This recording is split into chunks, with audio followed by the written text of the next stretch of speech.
Tu veux savoir comment mettre en place une mise en forme conditionnelle sur les étiquettes de données de tes graphiques? Bienvenue dans 1 minute pour maîtriser Excel, où tu apprends à maîtriser Excel en 1 minute par jour. Alors tu sais sûrement comment mettre une mise en forme conditionnelle en fonction d'une valeur sur une cellule, dans Accueil, mise en forme conditionnelle, mais lorsque tu viens sur un graphique, que tu sélectionnes une étiquette de données, tu te rends compte que la mise en forme conditionnelle n'est pas accessible. Pour pouvoir appliquer une mise en forme conditionnelle aux étiquettes de données, comme cela, il va falloir passer par le VBA. Tu te rends donc dans l'onglet Développeur et tu cliques sur Visual Basic ou sur Alt plus F11. Une fois la fenêtre ouverte, tu te rends sur la bonne feuille qui correspond à celle sur laquelle tu travailles. Tu viens sélectionner en haut à droite l'action par laquelle tu veux que la macro s'applique sur ta feuille.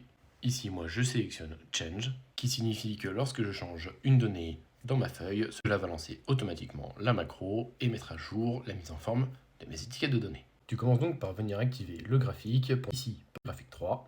Tu viens insérer une condition aux cellules liées au graphique, ici pour la première C3, si supérieur à 150, alors je fais mon code. J'écris une fonction with qui se lie donc avec la charte active. Parmi toutes les séries, nous prenons la 1, le point numéro 1 et nous appliquons cette fonction. De cette fonction, on va sortir les options visible égale vrai, la couleur égale rouge et solide. Si la cellule n'est pas supérieure à 150, alors on la remet tout simplement en noir. On fait la même chose pour D3 et E3, à bien spécifier ici que D3 est la série numéro 2 et que E3 est la série numéro 3. Et lorsque tu viendras modifier tes données, cela mettra automatiquement la mise en forme sur ton graphique. Retrouve le code dans la description de cette vidéo si jamais tu veux te l'approprier.